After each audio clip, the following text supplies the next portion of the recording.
March 15th, 2019, 2:43 in the afternoon. That's when I found the bank statement tucked inside Harold's old fishing magazine. $340,000 in an account I'd never seen before, with deposits going back 30 years. The paper felt heavy in my hands, heavier than it should have, like it was soaked with lies. I sat at this same dining table where we'd eaten breakfast that morning, where he'd kissed my forehead and said he was going to Walmart for light bulbs. The same table where I'd balanced our checkbook every month for 51 years of marriage, always wondering why we never seemed to have enough, always cutting coupons, always saying no to the grandchildren when they wanted something special, always believing Harold when he said the business was struggling, that we had to be careful. The smell of his coffee was still lingering in the kitchen. Old Folgers, the cheap kind, because we couldn't afford the good stuff. I stared at that statement until the numbers started swimming together. 3, 4, 0.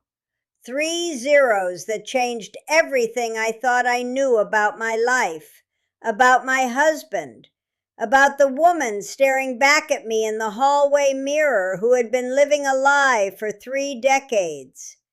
Harold had always handled the finances. "Don't you worry your pretty head about money, Dolores," he'd say with that crooked smile that used to make my knees weak. "I've got it all figured out." And I trusted him. God help me, I trusted him completely. When I wanted to take that trip to see my sister in Oregon in '92, he said we couldn't afford it. When the washing machine broke and I suggested getting a new one instead of another repair, he said money was tight. When our daughter Sarah asked for help with her college tuition, he said the business was having a bad year. All lies, every single one of them. I could feel my chest getting tight, that familiar burn of panic I'd learned to swallow down over the years. But this time it wasn't about Harold's drinking or his temper or the way he'd ignore me for days when he was upset.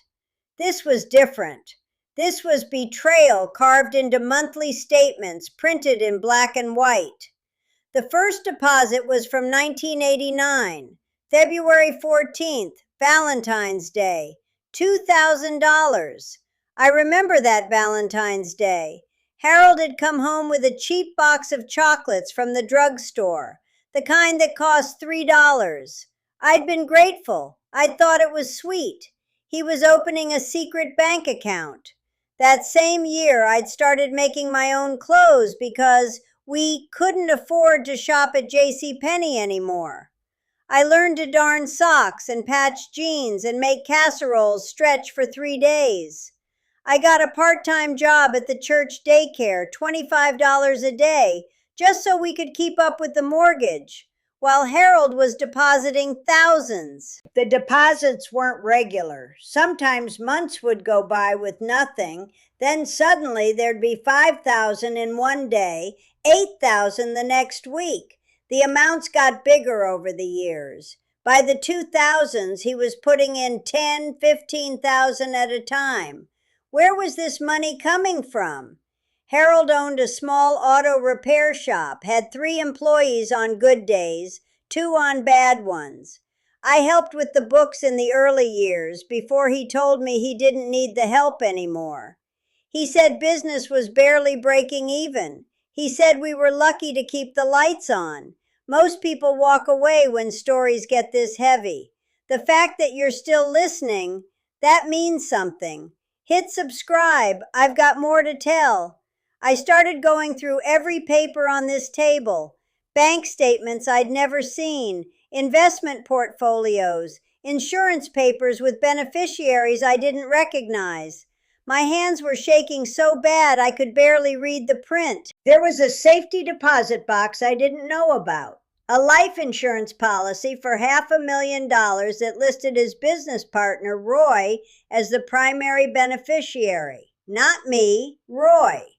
I found receipts for a storage unit across town. Rent paid monthly for 15 years. What was he storing? I found a phone bill for a cell phone I'd never seen him use. The same number called over and over. A number I didn't recognize. My throat felt like it was closing up. In 51 years of marriage, I thought I knew everything about Harold Thompson. I thought I knew his favorite breakfast, his worst fear, the way he cried during Bambi even though he pretended he didn't. I thought I knew why he kept that old toolbox from his father, why he refused to throw away shirts with holes in them, why he always drove exactly the speed limit. But I didn't know about the money. I didn't know about the phone. I didn't know about Roy being his beneficiary. I didn't know about the storage unit. I didn't know Harold at all. The worst part wasn't the money itself. It was remembering all the times I'd felt guilty for wanting things. Simple things. A new winter coat when mine had a broken zipper. Dinner at Red Lobster for our anniversary instead of cooking at home. A vacation that wasn't camping in our old pop-up trailer. I'd learned to stop asking. I'd learned to make do. I'd learned to feel selfish for wanting anything that cost more than $20. And Harold had $340,000 sitting in an account I didn't even know existed. I thought about Sarah's wedding in 2003. We'd told her we could only contribute $500 because business was slow. She'd been disappointed but understanding. "It's okay, Mom. I know Dad's struggling with the shop." She'd cut guest after guest from her list, chose a cheaper venue, bought a dress from a discount shop. Meanwhile, Harold had deposited $12,000 into his secret account that same month. I thought about our grandson Tommy's medical bills when he broke his leg in 2010. Sarah had asked if we could help with the physical therapy costs. Harold said we were already stretched thin, but he'd found a way to send $200. I'd felt proud of him for that sacrifice. Proud. That same week, he'd deposited $18,000. I thought about the Christmas mornings when I'd apologized to the grandchildren for the small gifts, explaining that Grandpa's business wasn't doing well. I thought about the birthday dinners at Denny's instead of nice restaurants because we needed to watch our spending. I thought about the years I'd worn the same 3 dresses to church, rotating them so people wouldn't notice. I thought about the times I'd put things back at the grocery store because they weren't in the budget. All while Harold was building a secret fortune. The sun was starting to set and I was still sitting at this table surrounded by evidence of a double life. My life. A life I'd been living without knowing it wasn't real. That's when I heard Harold's truck in the driveway. The familiar sound of his Ford F-150 with the rattling tailgate he never fixed because it still runs fine. I heard his boots on the front steps, the jingle of his keys, the squeak of the door hinges that needed WD-40. Normal sounds. Sounds of a normal evening in a normal marriage. But nothing was normal anymore. Everything was contaminated by that bank statement. Harold walked into the kitchen, set down a bag from Walmart. "Got those light bulbs?" he called out like it was any other day. Like he hadn't been lying to me for 30 years. Like he hadn't stolen decades of my life by making me believe we were struggling when we weren't. I didn't answer. I just sat there, holding that bank statement, watching my husband of 51 years move around our kitchen the way he had thousands of times before. But now I was seeing a stranger. "Dolores, you okay?" He appeared in the doorway to the dining room, still wearing his old baseball cap, the one with the tear in the bill. He looked at me, then at the papers spread across the table, and his face changed. The color drained out of it like someone had pulled a plug. He knew. Without saying a word, he knew exactly what I'd found. "Where did you get that?" His voice was quiet, not angry, not defensive, just empty. "It was in your fishing magazine, the one you left on the coffee table." I held up the statement. My hand wasn't shaking anymore. I felt strangely calm. 30 years, Harold. $340,000. Where did it come from? He pulled out the chair across from me and sat down heavily. For a long moment, he just stared at his hands. Hands I'd held through sickness and health, through better and worse. Hands that had apparently been signing bank statements I'd never seen. It started small, he said finally. Just cash jobs here and there. People paying under the table, you know. I figured I'd save it up for a surprise. Maybe a nice trip for our anniversary. 30 years of surprises, I asked. He looked up at me then, and I saw something I'd never seen in Harold's eyes before. Fear. Not guilt, not shame, fear. Of me, of this conversation, of what came next. The business did better than I let on, a lot better. Roy and I started getting bigger contracts, fleet maintenance for the city, commercial accounts, good money, really good money. So you lied. I didn't want you to worry about it. You know how you get about money, always wanting to spend it on other people, always putting everyone else first. I thought if you knew we had extra, you'd give it all away. Someone once told me there are rules that change after 60. One of them says that sacrifice without boundaries isn't love, it's self-destruction. I wish I'd known that 30 years ago. If you want to know what those rules are, it's in the description. I stared at him. This man I'd married when I was 27. This man I'd followed from Ohio to Michigan when he wanted to start his business. This man I'd stood by through his father's death, his mother's dementia, his own heart attack at 58.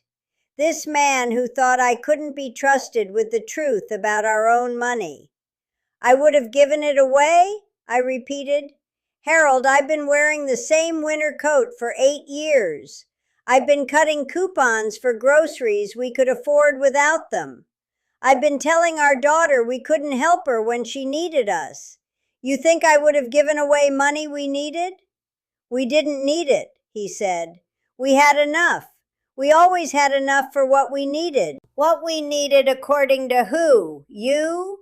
You decided what we needed, what we could afford, what we deserved. You decided I didn't deserve a new coat or a nice dinner or a vacation that wasn't camping? My voice was getting louder. I couldn't help it. 50 years of swallowed words were trying to come out all at once. You decided Sarah didn't deserve help with her wedding? You decided Tommy didn't deserve the best physical therapy? Harold's jaw tightened. There was the anger I'd been waiting for, the anger that always came when he felt cornered. I was protecting our future. That money was for emergencies, for retirement, for security. You don't understand how hard it is to build something from nothing. I don't understand? I laughed, but it came out bitter. Harold, I worked 2 jobs while you built that business. I cleaned other people's houses on weekends so we could make the mortgage payments. I understand plenty about building something from nothing. That was different. How? How was that different? Because you're... He stopped. I'm what? You're generous. Too generous. If you'd known about this money, you would have found 100 ways to spend it on other people. Our kids, your sister, the church. There wouldn't have been anything left. I sat back in my chair. There it was, the truth underneath the lie. Harold hadn't hidden the money to protect our future. He'd hidden it to protect it from me, from my generosity, from my love for our family, from my desire to help people when they needed help. He'd decided that my instinct to care for others was a flaw that needed to be managed, a problem that needed to be solved, by lying, for 30 years. So you made me feel guilty for wanting things, I said quietly. You made me feel selfish for asking for help when the washing machine broke. You made me apologize to our grandchildren for small Christmas presents. You let me believe we were barely scraping by, so I would, what, learn to be less generous? Learn to want less? Learn to expect less? I wanted us to be secure. We were secure, Harold. We were secure with or without that money, but you didn't trust me to know that. The kitchen clock ticked in the silence, the same clock we'd received as a wedding gift 51 years ago. It had kept perfect time through everything: birth of our children, death of our parents, every anniversary, every fight, every makeup, every ordinary Tuesday that had led us to this extraordinary betrayal. What else, I asked. What else don't I know? Harold's shoulders sagged. There's a storage unit. I know, I found the receipts. What's in it? Tools mostly, equipment for the business. Some things I bought over the years, nothing important. Harold, he looked at me. What's in the storage unit? A boat. The word fell between us like a stone. A boat? A small fishing boat, 22-footer. I bought it in 2005. I go sometimes, on weekends when you think I'm working late or running errands. I felt something crack inside my chest. Not break, just crack, like ice on a lake when the temperature starts to rise. You've had a boat for 14 years. Yes. You go fishing without me. Yes. Harold, I love fishing. I've been asking you to take me fishing for years. You always said we couldn't afford a boat, couldn't afford the gas, couldn't afford the license fees. I know. I've been buying you fishing magazines, fishing lures for your birthday, a new tackle box last Christmas, supporting your hobby while you kept me out of it completely. Dolores, where do you go? Lake Huron mostly, sometimes up to Oscoda. I knew those places. We'd driven past Lake Huron hundreds of times over the years. Every time I'd comment on how beautiful it looked, how peaceful, Harold would agree, then change the subject. Now I knew why. He was already going there, without me. Who else knows, I asked. About the boat? About the money? Roy knows about the business accounts. Nobody knows about the boat. Roy's your beneficiary on the life insurance. Harold nodded. We set up the policies to protect the business if something happened to one of us. What about me? What protects me if something happens to you? You'd get the house, the regular savings account, my pension. But not the business money, not the $340,000, not the boat. That's business assets. I started laughing then. I couldn't help it. It started as a chuckle and built into something that shook my whole body. Harold looked alarmed. Dolores? Business assets, I said between gasps. Harold, I helped you start that business. I worked nights to pay for your tools. I answered phones and did bookkeeping and cleaned the shop windows every Saturday for 15 years. But it's business assets. You haven't been involved in the business for years. Because you told me you didn't need the help anymore. Because you took over the books and said I could focus on other things.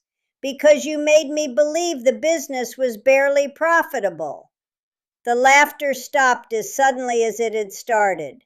Everything I learned about trust, about partnership, about building a life together, it's all in something called the 60-year rule.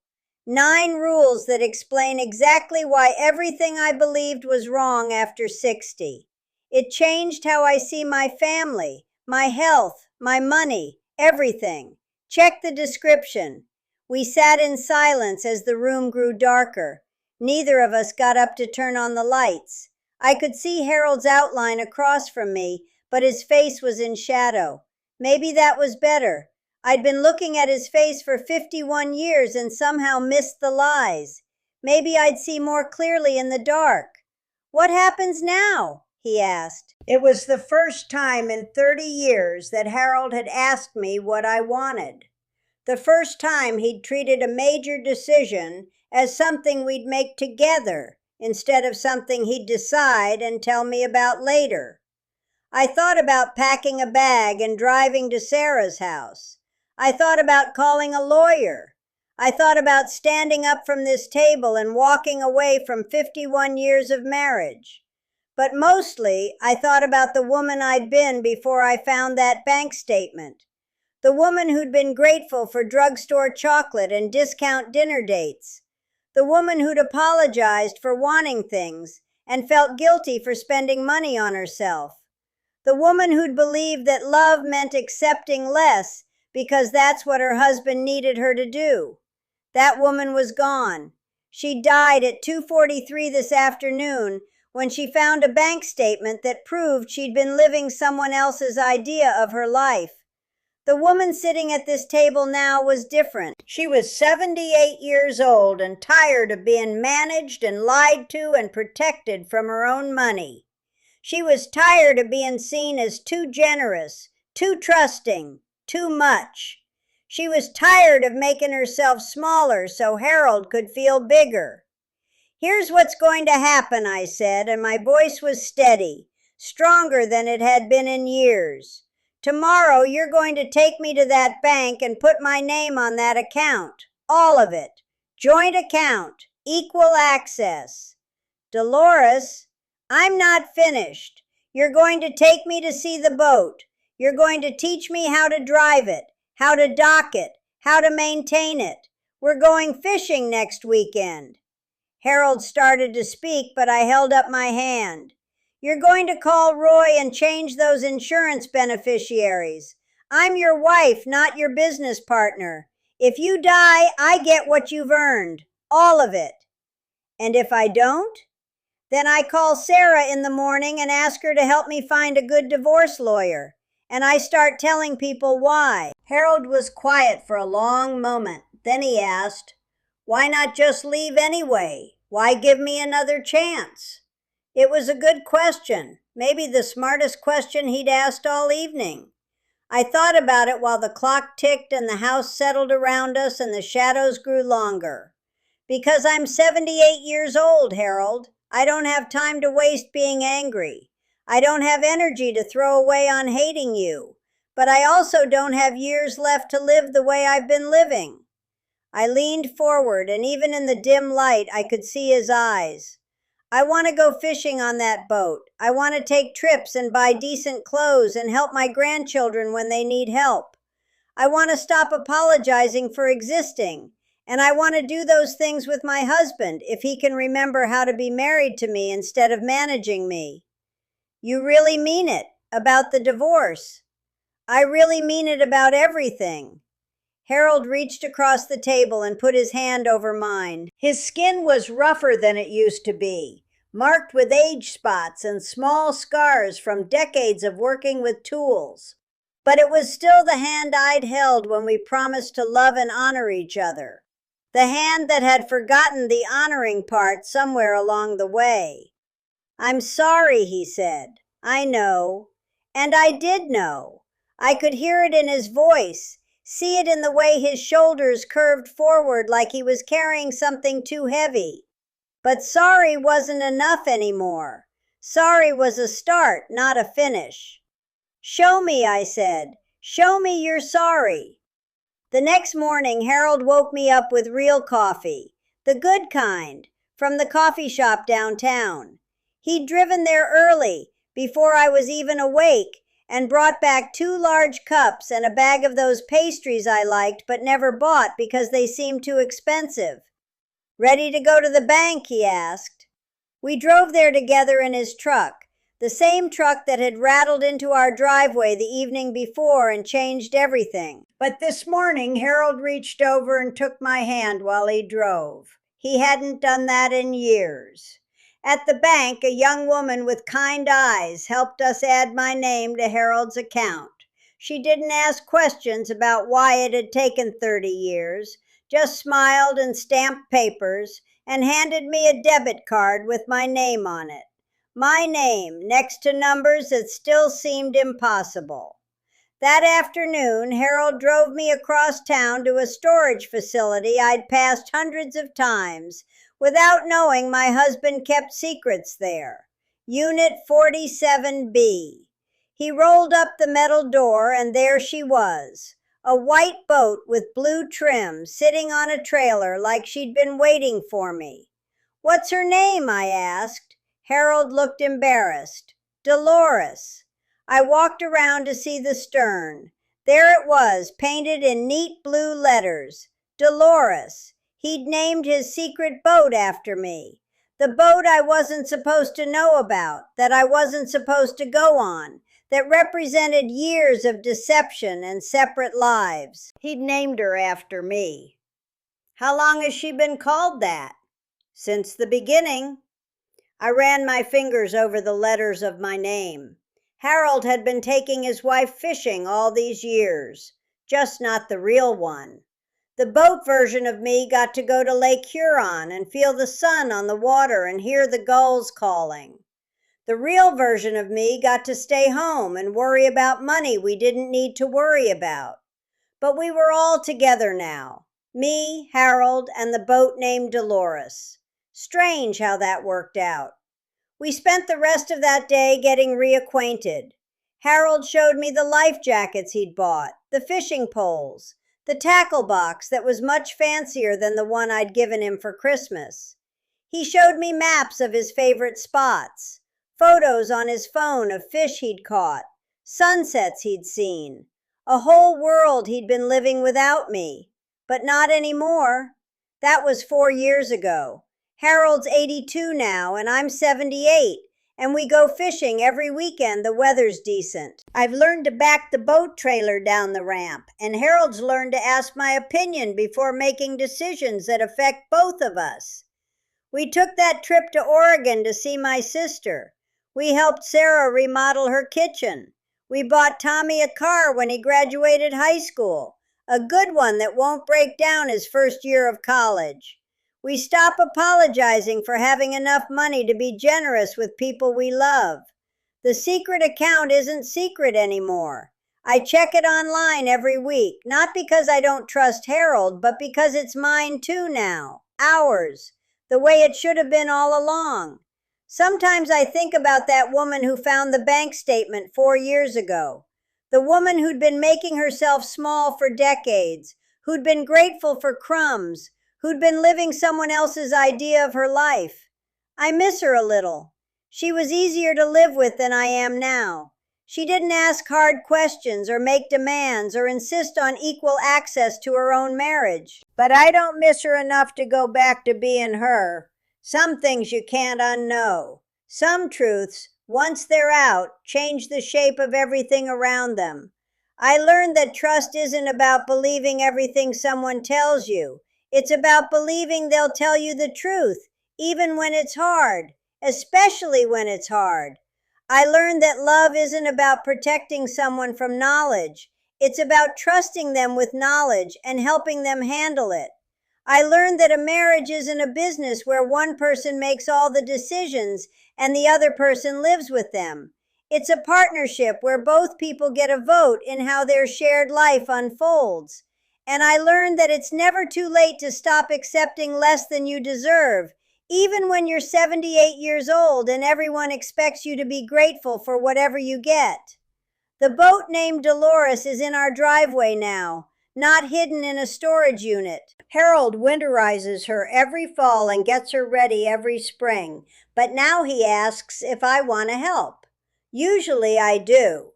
Sometimes on summer evenings we sit in her while she's still on the trailer, eating ice cream and planning our next trip to Lake Huron. It's silly, but it makes us both happy. The real Dolores and the boat Dolores finally got to meet each other. Turns out we have a lot in common.